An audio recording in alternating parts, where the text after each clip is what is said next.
Buddha statue and Baba Saheb statue. Namo Buddha. First of all, Namo Buddhaya and Jai Bhim. My name is Varsha. I live at Dighori from Ratan Sutta Buddha Vihar nearby crematorium. If I talk about my qualification, I have done Bachelor of Arts in Nagpur University. If I talk about my family background, we are 4 members in my family, including me. I have 2 daughters. My elder daughter is TCS job in Mihan, and my younger daughter is JNM Nursing Lata Mangeshkar Pipe. And I am student of Equality Culture Institute, Dighori, Ratan Sutta Buddha Vihar. That's all about myself. Thank you so much. I am 5 precepts and 22 oaths. Panchsheel शील मार्ग जीवनाची 5 तत्वे. मी जीव हिंसा करणार नाही, मी चोरी अथवा दुसऱ्यांच्या वस्तूवर आपला हक्क गाजवणार नाही, मी व्यभिचार करणार नाही, मी असत्य अथवा खोटे बोलणार नहीं, मी मादक द्रव्यांचे सेवन करणार नहीं, मैं हिंसा नहीं करूँगी, मैं चोरियाँ अपने लिए ऐसी कोई वस्तु नहीं रखूँगी जो दूसरे की हो, मैं बुरे विचारों में लिप्त नहीं रहूँगी, मैं असत्य या झूठ नहीं बोलूँगी, मैं नशीले द्रव्यों का सेवन नहीं करूँगी. I will not kill, I will not steal or appropriate anything to myself which belongs to another. I will not indulge in lust, I will not speak untruth, I will not indulge in intoxicating drinks. 22 oaths. I shall have no faith in Brahma, Vishnu and Mahesh, nor shall I worship them. I shall have no faith in Rama and Krishna, nor shall I worship them. I shall have no faith in Gauri, Ganpati and other gods and goddesses of Hindu religion, nor shall I worship them. I do not believe in the theory of incarnation of gods. I do not and shall not believe that the Lord Buddha was the incarnation of Vishnu.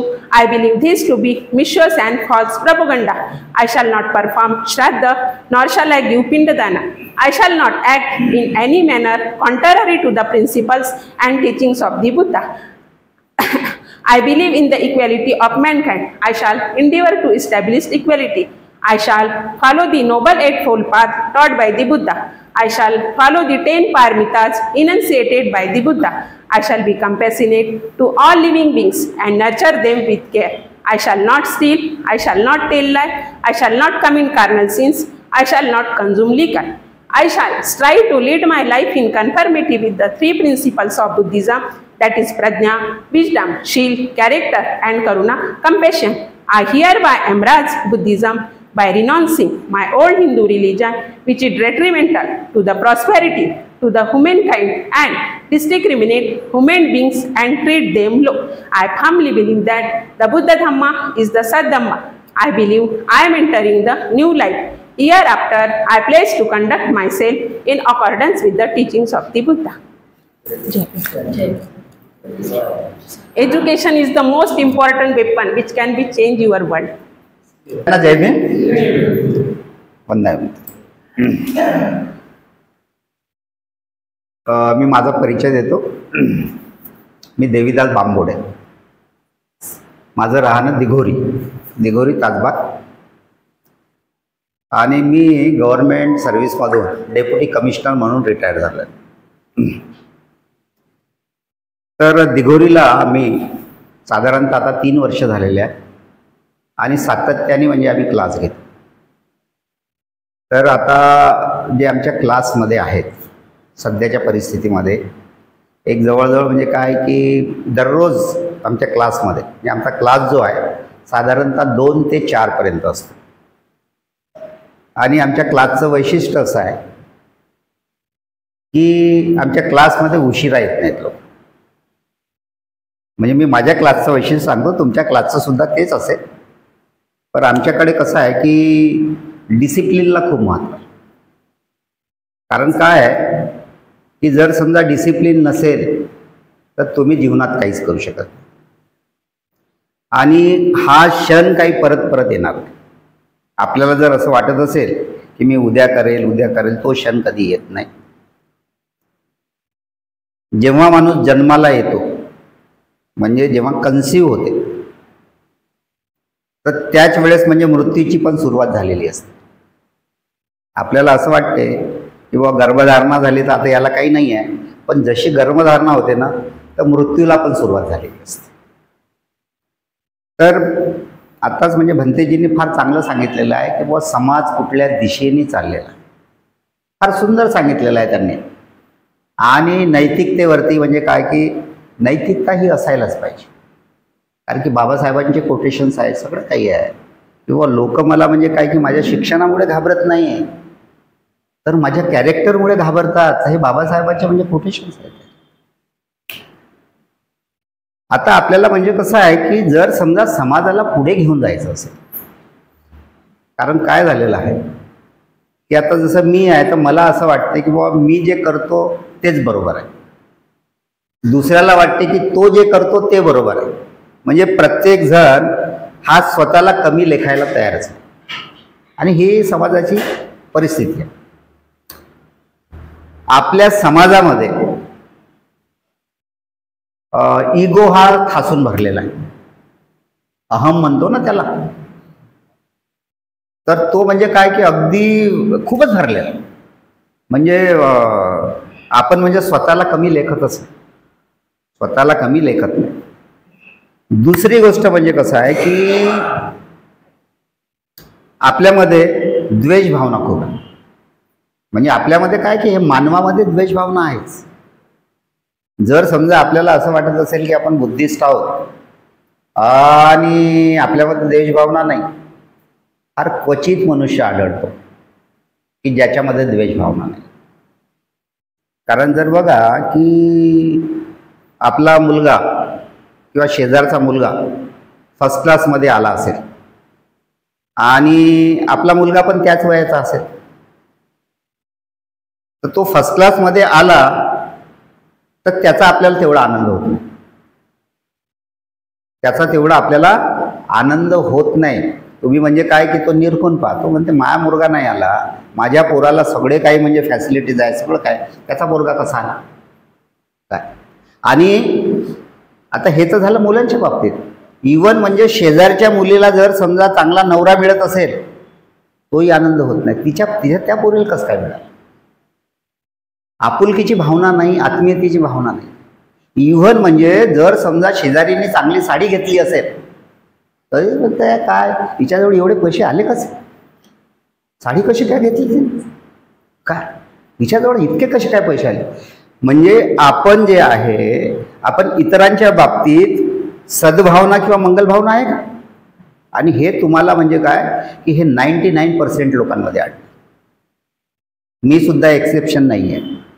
जर समजा कोणी चांगलं शिकवत असेल काही असेल मला चांगलं वाटते का काय. कारण हे जे आहे माणसामध्ये काय आहे की हे अगदी ठासून भरले. आणि बौद्ध धम्म काय, आता जसं म्हणजे काय की बाबासाहेबांनी आपल्याला म्हणजे अगदी सिनॉप्टिकल याच्यामध्ये म्हणजे सर्वसामान्य माणसाला समजावं. आता जर समजा त्रिपिटक आहे तर त्रिपिटक काय सगळेच वाचतील का. दी बुद्धा अँड दी धम्म आपल्यासाठी बायबल आहे, किती लोक वाचतात. आणि वाचतातही तर सगळे म्हणजे काय की काही त्याचा चुकीचा अर्थ काढतात, काही सगळं काही करतात काय. बुद्धांनी जसं म्हणजे काय की पंचवर्गीय साध्या याच्यामध्ये त्यांनी दिलेलं आहे, काही नाही त्याच्यामध्ये. जेव्हा म्हणजे काय की त्या सारनाथला 5 लोकांना काय सांगितलं त्यांनी, पंचशील सांगितलं, अष्टांगिक मार्ग सांगितला आणि 10 पारमिता सांगितलं काय. आणि त्याच्यावरती शोध कशाचा लावला, पंचशील, अष्टांगिक मार्ग, 10 मार्मिका. आणि मग त्याला डेव्हलप करत गेले, प्रत्येक ठिकाणी उदाहरण देऊन डेव्हलप केले. बाबासाहेबांनी काय केलं आपलं, बाबासाहेबांनी म्हणजे आपण 33 कोटी देवांच्या आहारी अजूनही आहेत काही लोक, त्याही वेळेस होते. म्हणून सुरुवात कशी केलेली आहे, सुरुवात म्हणजे हिंदू धर्मापासून सुरुवातीचे जर समजा त्यांनी बघितलं की मी यांची पूजाही करणार नाही आणि त्यांचं पालनही करणार. आणि मग काय की बौद्ध धर्म अगदी सिनॉप्टिकल सर्वसामान्य माणसाला समजेल अशा 22 प्रतिज्ञेमध्ये त्यांनी हे केलेलं आहे. 22 प्रतिज्ञेच्या व्यतिरिक्त काही बौद्ध धर्म आहे का. तुम्ही जर समजा मायन्युटली जर बघितलं जर समजा तर 22 प्रतिज्ञेच्या व्यतिरिक्त काही आहे का. त्याचे उदाहरण आहेत किंवा इथे बुद्ध गेले होते, तिथे गेले होते. तर जे अगदी संक्षिप्तरित्या सगळ्यांना समजेल अशा पद्धतीने सांगितलं. भंतेजींनी आत्ताच सांगितलं की आत्ताचं जे गव्हर्नमेंट आहे ते गव्हर्नमेंट कुठे कुठे जात आणि काय काय करत आणि कशी अंधश्रद्धा पसरत आहे. अंधश्रद्धा आता बघा की educated fools are more dangerous than uneducated fools. हे बघा की हे जे सगळे शिकले सवरलेले लोक आहेत ते कुठे घेऊन जातात. काय सेंट्रल गव्हर्नमेंटचा मिनिस्टर म्हणतो माकडापासून म्हणजे जे इव्हॉल्व झालेलं आहे तर त्याच्यापासून काही मनुष्य झालेला नाही आहे. हे सगळं चुकीचं आहे. म्हणजे डार्विनच्या सिद्धांताला तो नाकारतो.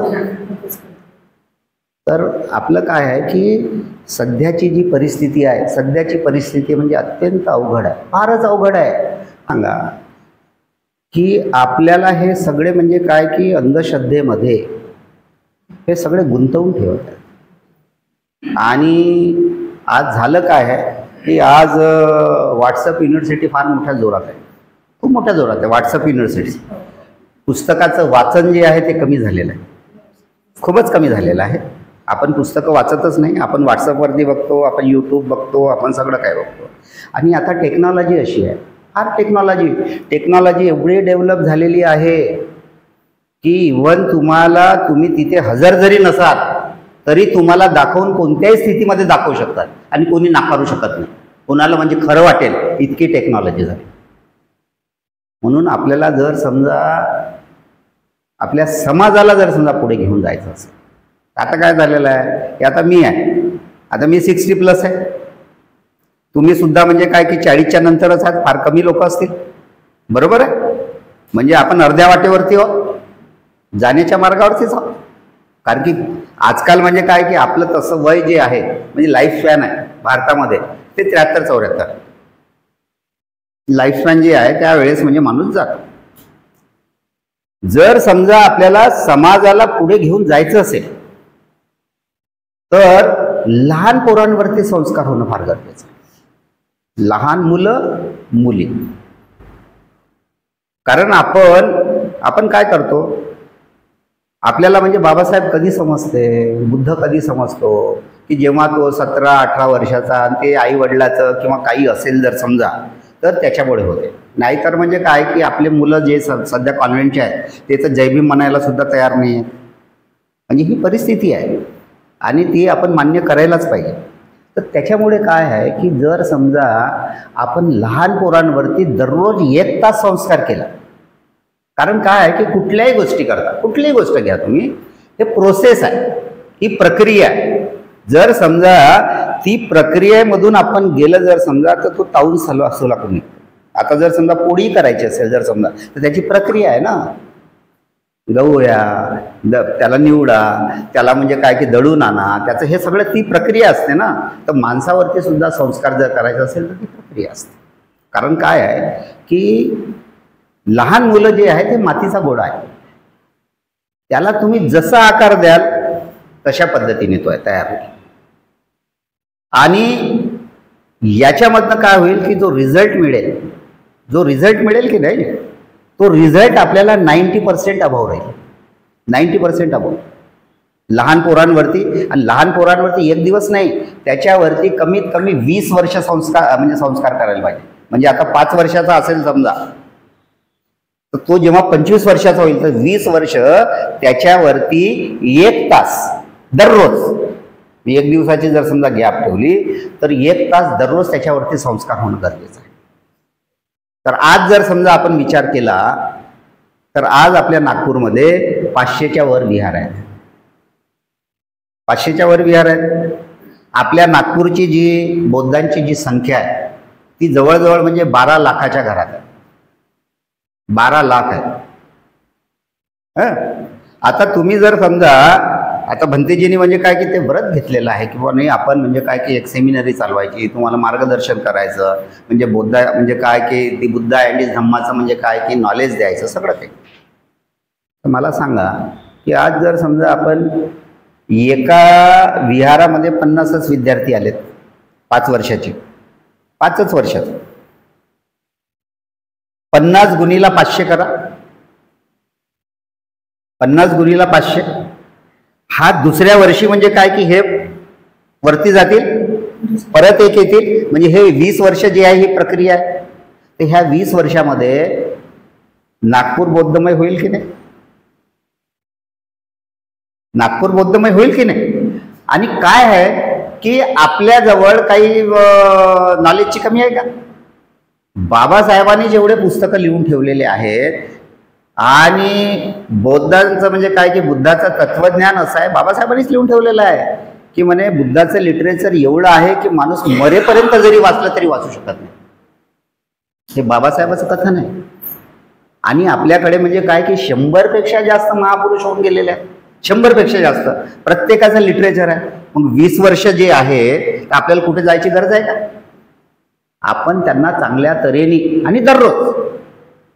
आता तुम्ही म्हणाल की हे कसं काय?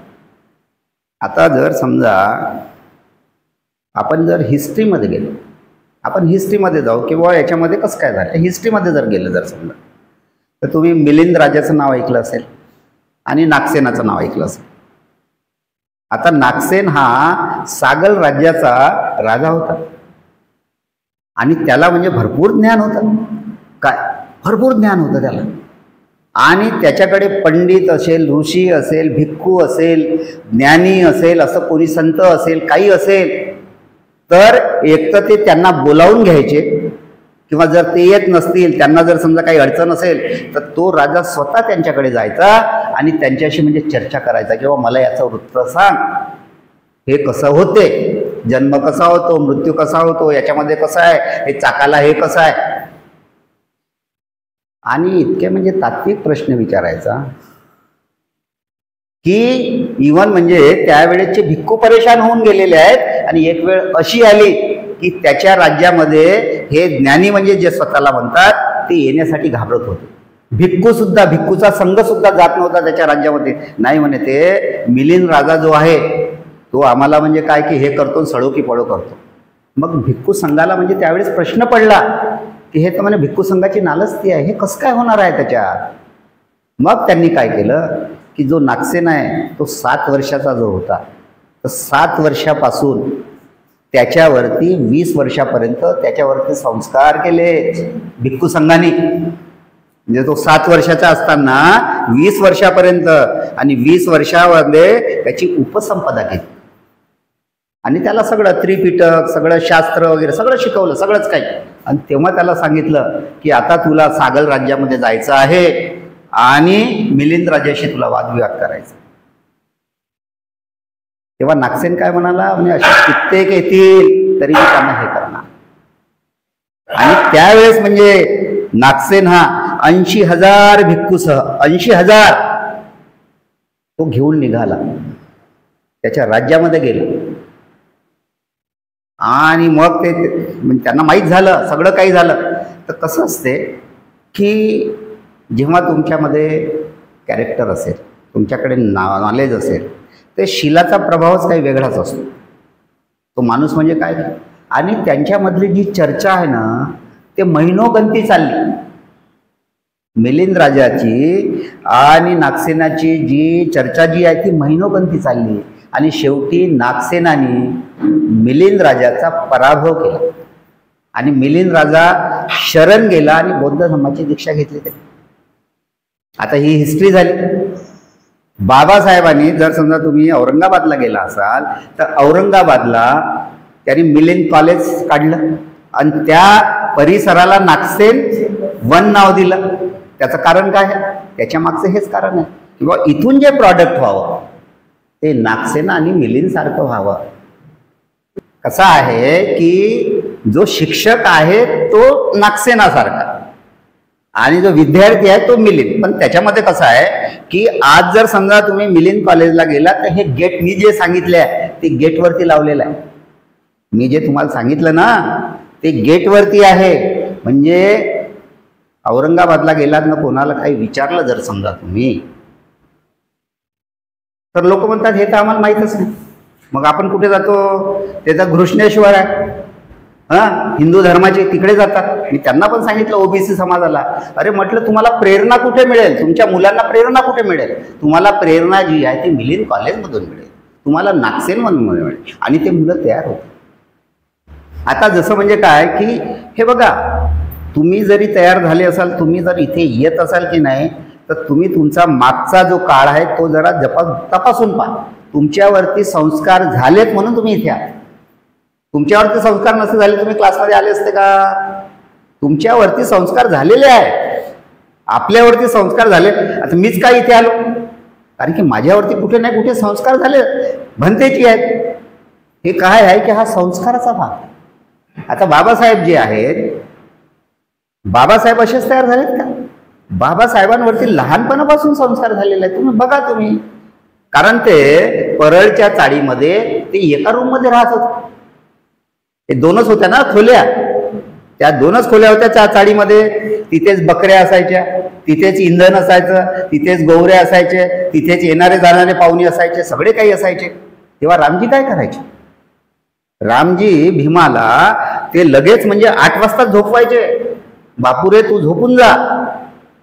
आणि पहाटे 3 वाजता उठवायचे आणि ते दाराच्या बाहेर बसायचे आणि त्याच्याकडनं अभ्यास करून घ्यायचे. हा संस्कार नाही तर काय आहे? मुलगा असाच तयार होतो का?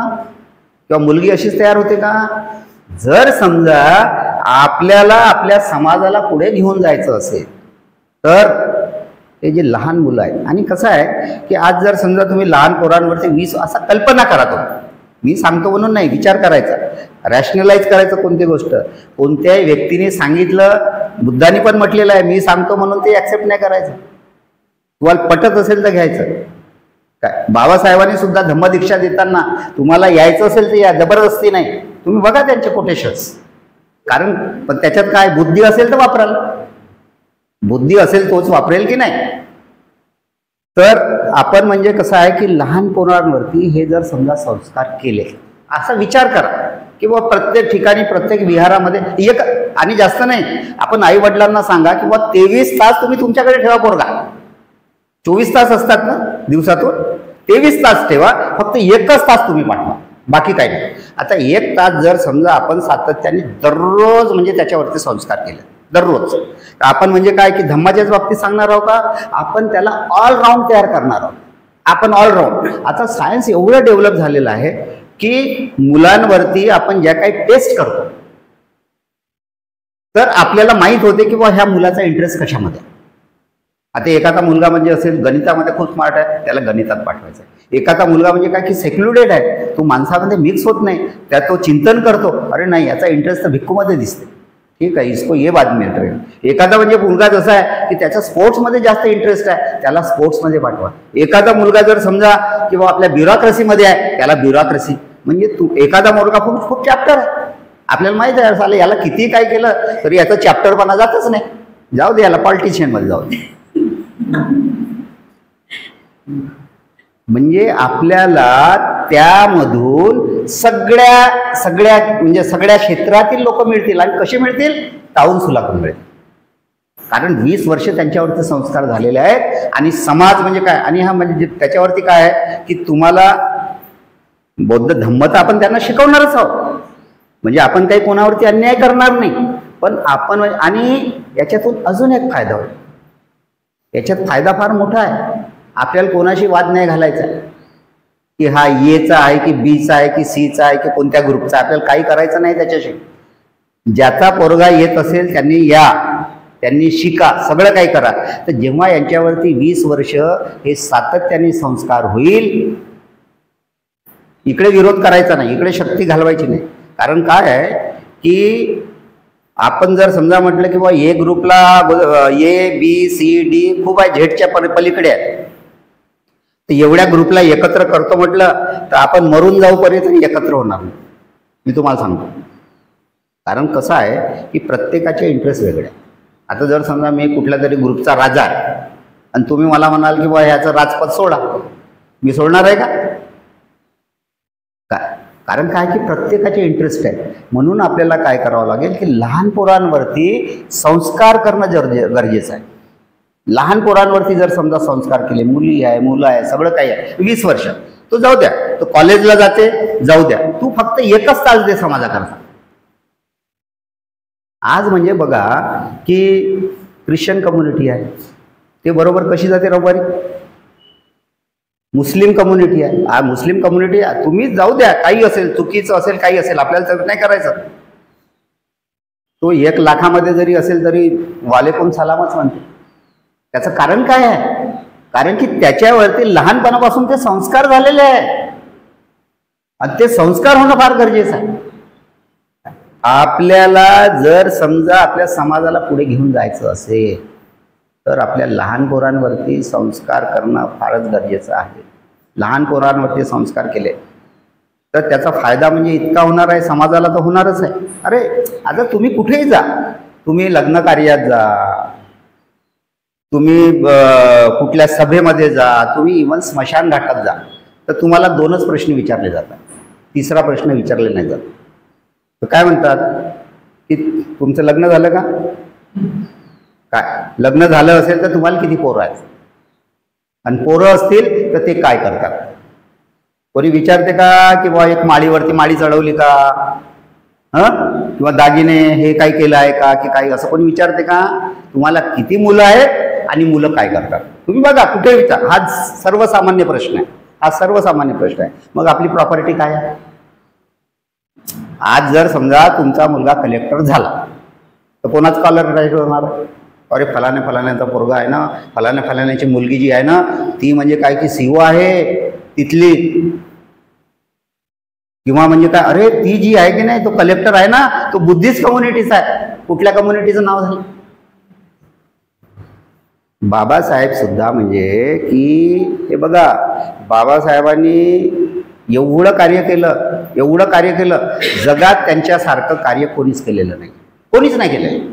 तुम्ही जर समजा कोणते लीडर घ्या, काही घ्या, कारण बाबासाहेब जे झालेले आहेत ना हे सगळे प्रतिकूल परिस्थिती होती सगळी, त्यांची अनुकूल नाहीच आहे. तुम्ही सुरुवातीपासून बघा, इतक्या प्रतिकूल परिस्थितीमध्ये ते त्यांनी काम केलेलं आहे आणि आपल्याला इथपर्यंत आणलेलं आहे. मग आपलं काम आहे की नाही आहे? काय आपण थोडंफार तर करू शकतो काय? कारण की जगतात तर सगळेच काय, कुत्रे मांजरे पण जगतात. मग तसंच आपल्याला जगायचं आहे का? आपण सुद्धा काही समाजाचं देणं लागतो की नाही लागतो? तर समाजाचं देणं लागतो.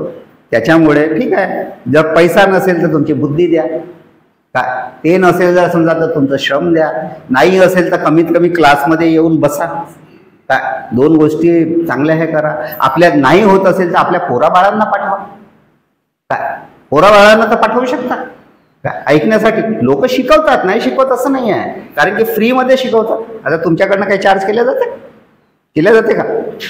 मग आज म्हणजे कसं आहे की knowledge is power and ideas rule the world. म्हणजे कसं आहे की आपल्या ज्या वेगवेगळ्या ज्या असतात, काय नॉलेज जर असेल जर समजा तर ती एक शक्ती आहे, आणि आपल्या ज्या काही आयडियाज असतात त्या आयडियाजमुळे आपण राज करू शकतो.